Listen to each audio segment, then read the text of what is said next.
इतने नल्ले पेरेंट्स हैं आजकल के, मतलब इन बच्चों पे तरस आता है। ये क्या हमारे देश का फ्यूचर बनेंगे और ये क्या संभाल लेंगे।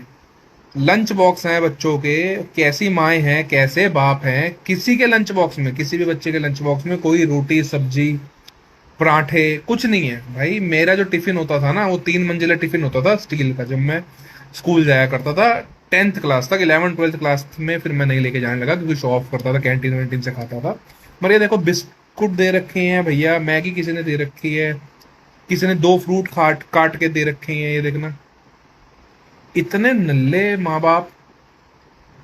सुबह उठ के बच्चे को कोई चावल बना दो, पोहा बना दो, कोई पराठा दे दो, कुछ तो बच्चे को न्यूट्रिशन दो। और आजकल के बच्चे और ज्यादा नल्ले हैं भैया, क्योंकि उनको यही सब खा के खुश हैं, पैकेट वाला फूड और ये सारा कुछ। पता नहीं है क्या हमारे देश संभालेंगे, क्या फ्यूचर बनेंगे। उस टाइम तक ये ढंग के रहेंगे भी नहीं रहेंगे।